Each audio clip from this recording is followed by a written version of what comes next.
नमस्कार दोस्तों, आपके अपने चैनल स्पिरिचुअल रहस्य में आपका स्वागत है। और मैं आपके लिए मेन का अप्सरा साधना का पार्ट 3 लेकर आया हूँ, जो श्याम सुंदर के जीवन में घटित हुआ था और उनके जीवन की एक सच्ची घटना है। इससे पहले मैंने इसके पार्ट 1 और पार्ट 3 मैंने इस चैनल पर अपलोड कर दिए हैं। जिसने वो पार्ट नहीं देखे तो मैं इस वीडियो के डिस्क्रिप्शन बॉक्स में भी वे दोनों के लिंक प्रोवाइड कर दूँगा, आप वहाँ पर से भी देख सकते हैं। तो शुरू करते हैं। जब वह सुंदर स्त्री को सपने में देखता है श्याम सुंदर, उसके बाद वह जानना चाहता था कि वह सुंदर स्त्री कौन है, लेकिन इसका जवाब उसके पास नहीं था। इसलिए इस सवाल का जवाब जानने के लिए वह साधु बाबा के पास जाना चाहता था, लेकिन अचानक ही उसके पास कोई आवश्यक कार्य आना पड़ता है, जिसके कारण उसको शहर जाना पड़ता है। शहर जाकर वो वहाँ 2 दिन तक का रुकने वाला था अपने मित्र के यहाँ। जब वह शहर पहुंचता है तो उसका मित्र वहाँ पर अपने घर पर उसका इंतज़ार करता है श्याम सुंदर का। श्याम सुंदर उसके पास पहुंच जाते हैं और वहाँ पर वह 2 दिन तक का रुकता है और वहाँ पर वह जो भी उसका आवश्यक कार्य होता है वो पूर्ण करता है। जिस दिन तीसरे दिन उसको गांव जाना था, दूसरे दिन की रात में उसको एक सपना आता है जिसमें साधु बाबा उसको दिखाई देते हैं। साधु बाबा श्याम सुंदर को कहते हैं, तुम आए क्यों नहीं, मैं तुम्हारा काफ़ी इंतज़ार कर रहा था। श्याम सुंदर कहते हैं कि बाबा मुझे किसी ज़रूरी काम से शहर आना पड़ा, इसलिए मैं नहीं आ पाया, मुझे माफ़ कर दीजिए। साधु बाबा कहते हैं कि अब तुम मुझसे मिलने आओगे, लेकिन मैं तुमको वहाँ पर नहीं मिलूँगा, क्योंकि मैं तुमसे ही मिलने वहाँ पर आया था और मेरा यह कार्य पूर्ण हो गया है। वह साधु बाबा को बहुत कुछ कहता है कि बाबा मुझसे गलती हो गई, लेकिन साधु बाबा कहते हैं कि मेरा जो आवश्यक कार्य था वैसे वो पूरा हो गया, लेकिन जब तुम वहाँ पर जाओगे जहाँ पर मैं इस साधना स्थली थी, जहाँ पर मैं साधना कर रहा था, जहाँ पर मेरा आसन था, वहाँ पर तुमको एक पास में जाकर एक लाल पत्थर दिखाई देगा जो रात में चमकता है और वो अप्सरा की निशानी है, और उसको तुम अपने पास घर पर ले आना। 1.25 महीने तक उसके सामने बैठकर तुमको जाप करना है, उस पत्थर के सामने बैठकर 1.25 महीने तक, और मंत्र वही होगा जो मैंने तुमको दिया है। जब तुम्हारा मंत्र जाप पूरा हो जाए 100 महीने बाद, तो वो अप्सरा तुम्हारे सामने प्रकट हो जाएगी और उसको बहन रूप में स्वीकार करना, वो तुम्हारी सभी इच्छाएं पूर्ण करेगी। यह सुनकर श्याम सुंदर की थोड़ी देर बाद आँख खुल जाती है। वो देखता है सुबह होने वाली है और उसको यह भी दिखाई देता है कि बाबा ने, जो साधु बाबा है, उन्होंने उनको दर्शन दिए। उसको लगता है कि शायद साधु बाबा जा चुके हैं वहाँ से, इसलिए वो जल्दी जल्दी तैयार होकर गांव पहुँचता है। गांव पहुँचने के बाद वो घर पर नहीं रुकता, सीधे वहीं पर पहुँच जाता है जहाँ पर साधु बाबा रुके हुए थे। वहाँ पर पहुँचने के बाद वो देखता है कि साधु बाबा कहीं नहीं थे। वो जान जाता है कि यह सपना सत्य था। उसके बाद वह उस पेड़ के नीचे जाता है जहाँ पर साधु बाबा बैठते थे। वहाँ पर उनको कुछ पत्तों के नीचे एक लाल वस्त्र में एक लाल पत्थर मिलता है, जो एक अलग ही प्रकार का होता है। उसको देखने के बाद श्याम सुंदर समझ जाता है कि यह अप्सरा की ही निशानी है। उसको लेकर वो घर आ जाता है। उसी रात श्याम सुंदर को एक सपना आता है जिसमें साधु बाबा दोबारा से दिखाई देते हैं। वो उसको कहते हैं कि इस पत्थर को काफ़ी सावधानी से अपने पास रखना। अगर किसी भी व्यक्ति ने उसको छू लिया तो यह पत्थर गायब हो जाएगा, फिर यह पत्थर तुम्हारे पास नहीं रहेगा और वह अप्सरा भी तुम्हारे पास से चली जाएगी। और साधु बाबा कहते हैं कि अब समय निकट आ गया है। आज से 3 दिन बाद एक विशेष नक्षत्र पड़ने वाला है, उसमें तुम इस मंत्र का जाप शुरुआत कर देना और उसमें तुम्हारी साधना सफल होगी। और ध्यान रहे, तुम्हारी अलग अलग प्रकार से परीक्षा होगी। अगर तुम किसी भी प्रकार से 2 बार इस साधना में विफल हो जाते हो तो तुम आगे इस साधना को नहीं कर पाओगे और यह पत्थर भी तुम्हारे किसी काम का नहीं रहेगा। तो यह बहुत कुछ सपने के माध्यम से श्याम सुंदर को जानने को मिलता है और उसके बाद उसकी आँख खुल जाती है और वह समझ जाता है कि बाबा ने दोबारा से उसको सपने के माध्यम से संकेत दिए हैं। वो सपने के माध्यम से बाबा को फिर जो सपना दिखाई दिया था, अपने मन ही मन बाबा को प्रणाम करता है अब कुछ दिनों बाद श्याम सुंदर सोचने लगता है कि वो समय निकट आ गया है जो साधु बाबा ने मुझे बताया था साधना करने के लिए, और अपनी पत्नी के यहाँ रहते मैं साधना नहीं कर पाऊँगा, इसलिए मुझे उसको कहीं बाहर भेजना होगा। वह सोचता है कि इसके पिता के घर, मतलब अपने ससुर के घर, इसको छोड़कर आना उचित रहेगा, जहाँ पर ये सुरक्षित भी रहेगी और यहाँ पर वहाँ ये ज़्यादा दिन तक रुक भी पाएगी। इतना सोचकर वह अगले दिन अपनी पत्नी से बात करता है और उसको अपने ससुर के घर छोड़कर आ जाता है। अगले दिन जब श्याम सुंदर साधना के लिए प्रस्थान करता है, जाता है श्याम सुंदर उसी स्थान पर साधना के लिए जिस स्थान पर साधु ने बताया होता है। वहाँ जाने के बाद वो जब साधना में जाप में थोड़ी देर बैठता है और जाप करने लगता है, उसके थोड़ी देर बाद ही वहाँ पर बहुत ज़्यादा मौसम ख़राब हो जाता है, आंधी तूफ़ान काफ़ी ज़्यादा आता है, और जिसकी वजह से वह उस कठिनाई से, बहुत कठिनाई से अपनी पहले दिन की साधना पूरी कर पाता है, लेकिन वह पूरी तरीके से अपनी साधना पूर्ण कर लेता है। उसके बाद सुबह होने से पहले पहले वो अपने घर आ जाता है। डेली 1.25 महीने तक उसका यही क्रम चलने वाला था, तो डेली वो इसी प्रकार जाता था और इसी प्रकार वापस आता था। जब उसको 21 दिन हो जाते हैं साधना में, बहुत से उसको अनुभव होते हैं, लेकिन एक विशेष अनुभव 21वें दिन उसको होता है कि जब वो बैठा होता तो दूर से एक सर्प उसके पास आता है फुफकारता हुआ, जो उसके पैरों में आकर लिपट जाता है, और श्याम सुंदर को लगता है कि वह उसको अब डसने वाला है, लेकिन श्याम सुंदर वहाँ से हिलता नहीं है और अपने स्थान पर ही बना रहता है, जिसके कारण थोड़ी देर बाद वो जब मंत्र में काफ़ी देर तक जब लगा रहता है, उसके थोड़ी देर बाद वह सर्प वहाँ से चला जाता है। श्याम सुंदर समझ जाता है कि यह भी मेरी परीक्षा ही थी। उस दिन की भी परीक्षा, जो साधना थी श्याम सुंदर की, वो भी पूरी हो जाती है। अब 26वें दिन जब श्याम सुंदर साधना के लिए निकलता है और अपने स्थान पर पहुँचता है, तो देखता है कि वहाँ पर एक आदमी, जो बूढ़ा व्यक्ति है, वो बैठा हुआ है और जो श्याम सुंदर को घूरे जा रहा है। श्याम सुंदर उसको कुछ नहीं कहता और वो बूढ़ा व्यक्ति भी श्याम सुंदर को कुछ नहीं कहता, वो केवल श्याम सुंदर को घूरे जाता है। श्याम सुंदर उसके साथ बात नहीं करना चाहता था और वह अपने स्थान पर जाकर साधना करने लगते हैं। दोनों आमने सामने होते हैं और वो बूढ़ा व्यक्ति सिर्फ श्याम सुंदर को ही देखे जा रहे हैं, जैसे वह आज श्याम सुंदर को काफ़ी समय से जानता है और वह श्याम सुंदर को कुछ कहना चाहता है। श्याम सुंदर अपनी साधना में लगे हुए काफ़ी समय उसको हो जाता है। तभी श्याम सुंदर को ऐसा लगता है कि उसके पास बहुत ही तेज़ी से कोई चीज़ दौड़ती हुई आ रही है। श्याम सुंदर आंखें नहीं खोलता, बस बैठा रहता है। वो सोचता है अगर मैंने एक बार आंखें खोल दी और कोई ऐसी चीज़ हुई जो मेरी परीक्षा लेने आ रही है, तो मुझको उठकर जाना ही होगा, चाहे जो हो जाए, फिर मुझे डर लगेगा। तो इसलिए वो आंखें नहीं खोलता है। और जब उसकी आंख खुली होती है, वो देखता है कि कोई जंगली जो गाय होती है उसको किसी ने मारा हुआ है।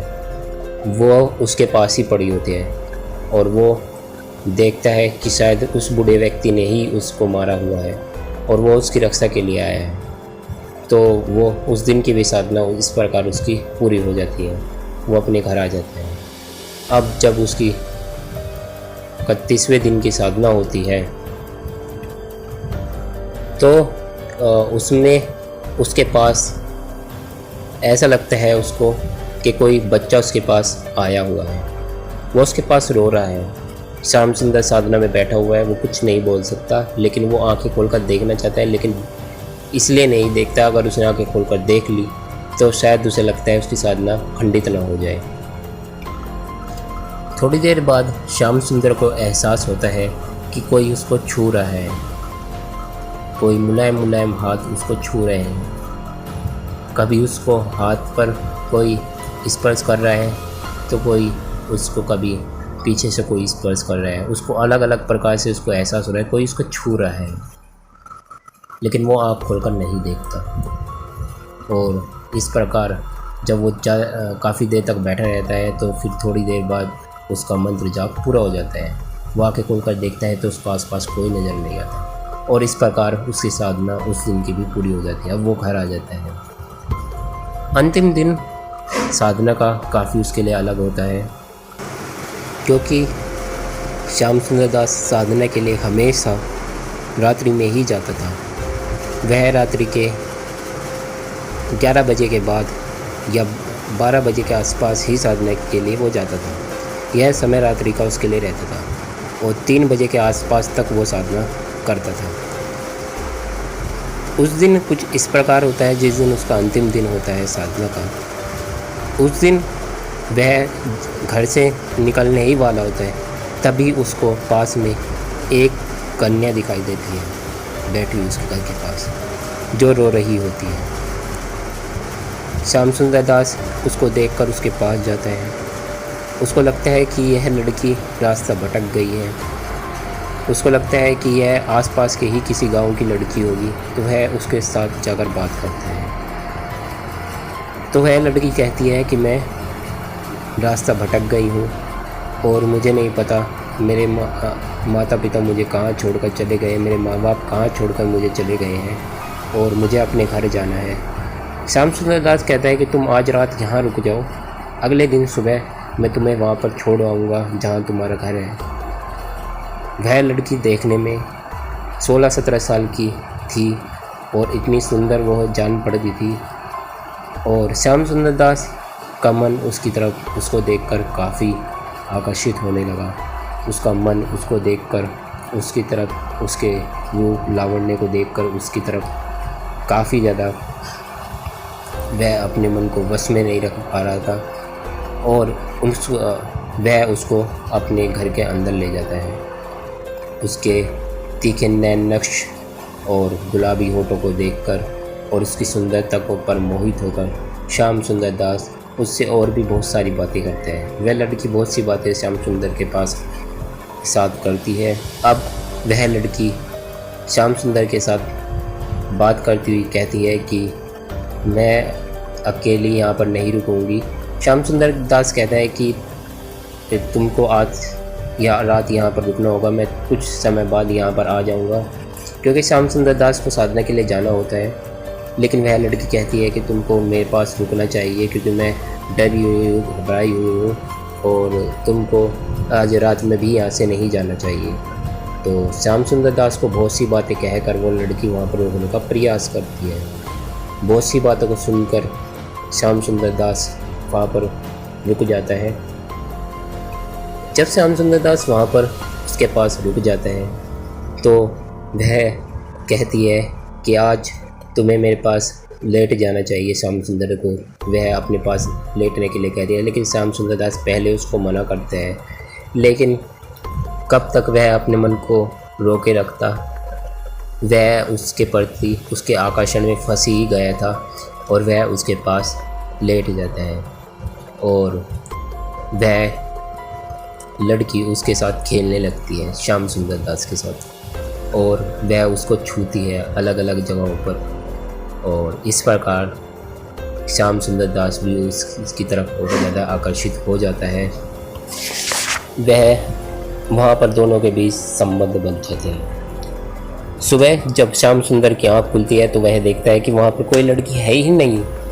वह समझ जाता है कि इसकी साधना खंडित हो सकती है, उसके साथ छल हो चुका है और बस वह काफ़ी ज़्यादा मायूस हो जाता है। उसके बाद काफ़ी दिन तक वह उसी स्थान पर जाता है जहाँ पर वह साधना किया करता है। उस स्थान को देखता है और काफ़ी ज़्यादा मायूस रहता है। वह कुछ दिन बाद अपनी पत्नी को भी घर ले आता है। इस साधना को करने के कुछ महीने बाद श्याम सुंदर को वह साधु स्वप्न में दोबारा दिखाई देता है। वो कहता है कि तुम्हारी साधना तुम्हारी गलतियों की वजह से खंडित हुई है। तुम्हें मैंने पहले ही बताया था कि तुमको तुम्हारी परीक्षाएं होंगी, लेकिन तुम फिर भी उससे अनभिग रहे, अनजान नहीं। साधु ने कहा कि लेकिन तुमने काफ़ी दिन तक साधनाएं की थी, उसका फल तुम्हें अवश्य ही मिलेगा। अब तुम एक विशेष नक्षत्र वह श्याम सुंदर को बताता है कि उस नक्षत्र में जाकर तुम उसी स्थान पर जाओ और उस पत्थर को वहाँ पर रख दो, और जहाँ पर मैं साधना किया करता था, और वहाँ पर कुछ देर खड़े होकर उस मंत्र का जाप करो और फिर घर आ जाना, लेकिन उस पत्थर को वही छोड़ देना। कुछ दिन बाद वहाँ पर दोबारा से जाना, आज से कम 3 दिन बाद वहाँ पर जाना, और वहाँ पर कुछ आधा हाथ खोद कर खुदाई कर कर वहाँ पर देखना, तुम्हें कुछ ना कुछ वहाँ अवश्य ही प्राप्त होगा। वह अपने घर आ जाता है। श्याम सुंदर का यह सपना पूरा हो जाता है। वह देखता है कि उसको स्वप्न में बाबा ने फिर से दर्शन दिया, उसको बताया, और वह सुबह उठकर वहाँ पर जाता है और वह ऐसा ही करता है जैसे बाबा ने उसको बताया था। और जाप करने के बाद वह घर आ जाता है। घर आने के बाद वह कुछ दिन तक किसी से बात नहीं करता, क्योंकि वह साधना की वजह से परेशान ही रहता है। अपनी पत्नी से भी अच्छे से बात नहीं करता। 3 दिन बाद दोबारा से वह वहाँ उसी स्थान पर जाता है। वो खोदाई कर देखता है तो उसको 2 कलश वहाँ पर मिलते हैं, जिसमें काफ़ी सोना होता है और काफ़ी उसमें सिक्के होते हैं सोने के। और वह उन 2 कलश को लेकर अपने साथ ले आता है और अपनी पत्नी को दिखाता है। उसकी पत्नी देखकर पूछती है कि तुम यह सब कुछ कहाँ से लाए, लेकिन श्याम सुंदर दास ज़्यादा कुछ अपनी पत्नी को नहीं बताता और उन कलशों को अपने पास रख लेता है। तो बताते हैं कि जो इनके पोते बताते हैं कि इनकी स्थिति बहुत ज़्यादा अच्छी नहीं थी श्याम सुंदर दास की भी, लेकिन इस धन को मिलने के बाद उनकी आर्थिक स्थिति सुधर गई और वे अब वे अमीर आदमी हो गए। अपने धनवान व्यक्तियों में उनका नाम हो गया, क्योंकि पहले बहुत ही कम धन लोगों के पास होता था, बहुत ही कम संपत्ति लोगों के पास होती थी पुराने ज़माने में। अब श्याम सुंदर दास एक अमीर आदमी हो चुका है अपने गांव में, और उसकी भी पूछ अब गांव में होने लगी है। तो ये जो इनके पोते ने इन्होंने अनुभव भेजा है, ये बताते हैं कि आज हमारी स्थिति अगर इतनी अच्छी है, हम धनवान लोग हैं, तो इसका कारण वो साधु बाबा ही थे, जिन्होंने हमें एक अच्छा मार्ग दिखाया। जो उनके श्याम सुंदर दास थे, जो उनके वंशज थे, उनको एक मार्ग दिखाया, और ये उन्होंने वो साधना की, अप्सरा की, और उससे उन्हें प्राप्त हुआ। भले ही उनकी वो साधना पूरी ना हुई हो, फिर भी इनको कुछ ना कुछ उससे प्राप्त हुआ। और इससे यह जानने को मिलता है कि जो श्याम सुंदर था, उसने पूर्व जन्म में जो साधु की सेवा की थी, उसका फल उन्हें मिला है। और यह भी जानने को मिलता है कि आप कोई कर्म करते हैं, कोई अच्छा कर्म करते हैं, तो उसका फल आपको अवश्य ही मिलता है, चाहे जो हो जाए। और अगर आप गलत कार्य करते हैं तो उसका भी फल आपको अवश्य ही भोगना पड़ता है। तो जीवन में अच्छे कर्म करें, अच्छे कार्य करें, जिससे आपको उसका फल आगे जीवन में मिलता रहे। और इस तरह इनका जो मेनका अप्सरा साधना थी, इसका अंतिम पाठ पूरा हो जाता है। मेनका अप्सरा तो श्याम सुंदर दास को प्राप्त नहीं होती, लेकिन उसके माध्यम से उनको धन जरूर प्राप्त हो जाता है, जिससे उनका जीवन बदल जाता है, वह धनवान हो जाते हैं। तो आज हमारा यह अंतिम पार्ट पूरा हो गया है, और मैं इसके 2 पार्ट जो पहले डाले हुए हैं इस वीडियो के डिस्क्रिप्शन बॉक्स में डाल दूँगा। तो हमारे चैनल को सब्सक्राइब कीजिए, वीडियो को लाइक करें और वीडियो को ज़्यादा से ज़्यादा शेयर करें। धन्यवाद।